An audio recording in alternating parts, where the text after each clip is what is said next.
Indonesia urangnya 9 naga di belakang pemerintah Cina kaya. Boh manok jih atur tak boleh kitanya. Maka ekonomi murad marit urangnya Indonesia.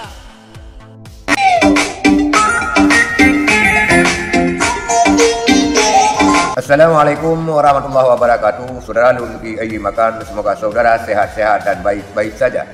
Pada kesempatan ini kita lihat sebuah ceramah daripada Tengku Kasim Mekat Ubat.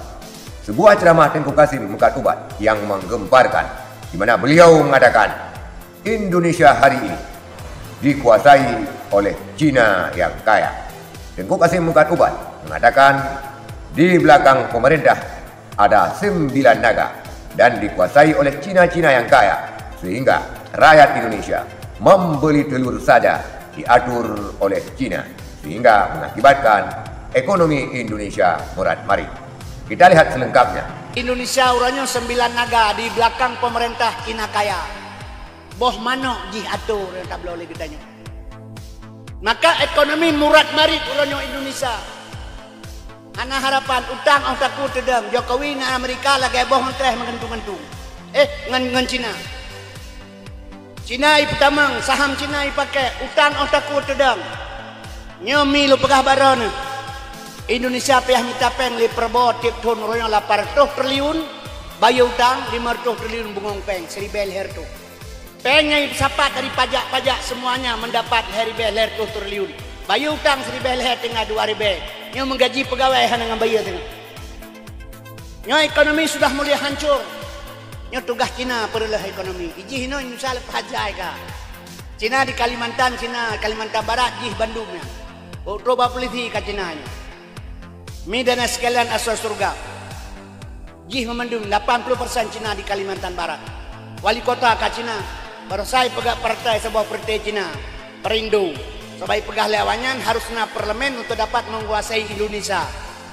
Menyona partai dapat menguasai Indonesia. Dipegat partai Perindo sebuah barosa. Yang Cina po. Menyesempat berhasil ditamang dalam parlemen di Jakarta. Tahun ke 2020 dicalon roy ke presiden. Menyo Cina calon ke presiden dong jamin menang pengdum. Itulah ulasan daripada Tengku Kasim Mekat Ubat tentang bagaimana situasi ekonomi Indonesia saat ini. Ekonomi Indonesia menurut Tengku Kasim 100% dikuasai oleh Cina, dan Prabowo Subianto harus tiap tahunnya mengumpulkan uang untuk membayar hutang luar negeri Indonesia yang mencapai 8.000 triliun lebih.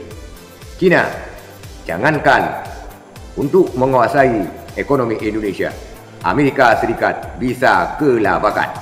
Tetapi daripada dikuasai oleh Amerika Serikat, baik dikuasai oleh Cina, karena Amerika Serikat adalah pelaku daripada semua kejahatan perang yang melibatkan angkatan bersenjata negara tersebut untuk memporak-porandakan negara-negara Muslim di Timur Tengah. Itulah saudara sekalian ulasan yang sangat jelas daripada Tengku Kasim Mekat Ubat.